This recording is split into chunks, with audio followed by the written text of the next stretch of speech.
Saudara-saudari, Bapak Ibu, adik-adik, para sahabat Tuhan Yesus di Paroki Santo Yosef Medari dan di Stasi Santo Tomas Yegan, juga para sahabat Tuhan Yesus dimanapun Anda berada, berkah dalam salam semangat sehat selalu dan tetap berbahagia.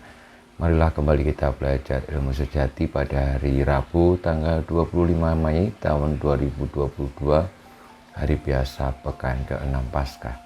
Marilah kita mengawali belajar ilmu sejati kita dengan berdoa dalam nama Bapa, Putra, dan Roh Kudus. Amin. Allah Bapa Maha Rahim, dengan gembira kami rayakan misteri kebangkitan Putramu. Dengarkanlah doa kami, semoga kami dapat bergembira pula bersama semua orang kudus bila Kristus datang kembali, sebab Dialah yang hidup dan berkuasa bersama Dikau dalam persatuan Roh Kudus, Allah sepanjang segala masa. Amin. Para sahabat Tuhan Yesus terkasih, kita akan belajar ilmu sejati dari Injil Yesus Kristus menurut Yohanes bab 16 ayat 12 sampai dengan 15. Dalam amanat perpisahannya, Yesus berkata kepada murid-muridnya, "Masih banyak hal yang harus kukatakan kepadamu, tetapi sekarang kamu belum dapat menanggungnya. Tetapi apabila Ia datang, yaitu Roh kebenaran, Ia akan memimpin kamu ke dalam seluruh kebenaran. Sebab Ia tidak akan berkata-kata dari dirinya sendiri, tetapi segala sesuatu yang didengarnya itulah yang akan dikatakannya, dan Ia akan memberitakan kepadamu hal-hal yang akan datang. Ia akan memuliakan Aku, sebab Ia akan memberitakan kepadamu apa yang diterimanya daripadaku. Segala sesuatu yang Bapa punya adalah Aku punya. Sebab itu Aku berkata, Ia akan memberitakan kepadamu apa yang diterimanya daripadaku." Demikianlah sabda Tuhan, terpujilah Kristus.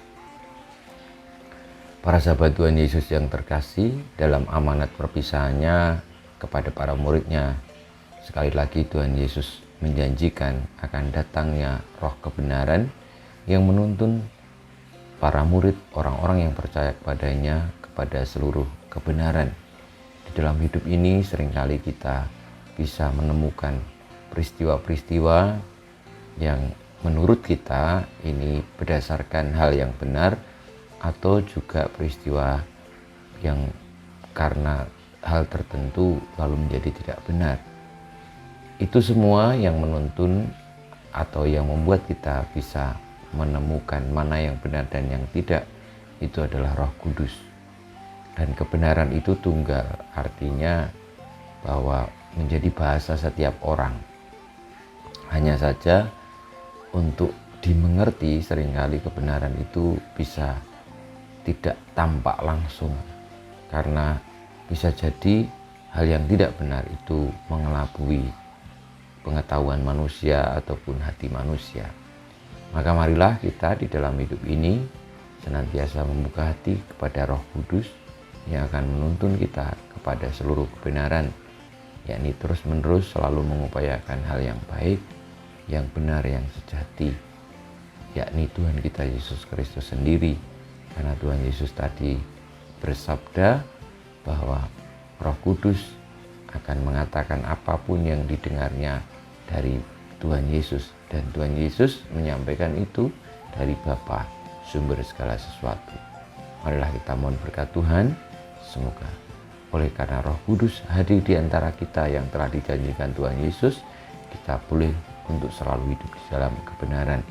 Dan kebenaran tidak usah digembar-gemborkan atau dinyatakan dengan begitu luar biasanya. Kebenaran itu biasanya akan menampakkan dirinya, akan berkuasa atas segala sesuatu tanpa harus memerlukan kita keluar-keluarkan. Marilah kita mohon berkat Tuhan, semoga kita menjadi orang-orang yang bijaksana, orang yang benar, orang yang setia, oleh karena Kristus dan oleh karena Roh Kudus yang ada di tengah-tengah kita, menuntun kita kepada Bapa. Kita mohon berkat Tuhan. Kemuliaan kepada Bapa dan Putra dan Roh Kudus, seperti pada permulaan sekarang selalu dan panjang segala abad. Amin. Ya Yesus, jadikanlah hati kami seperti hati-Mu, Tuhan bersamamu dan bersama rohmu, kita semua hidup kita, perjuangan kita untuk membuka hati kepada roh kebenaran dan hidup di dalam kebenaran senantiasa. Senantiasa dibimbing, dilindungi, diberkati oleh Allah yang Maha Kuasa, Bapa, Putra, dan Roh Kudus. Amin.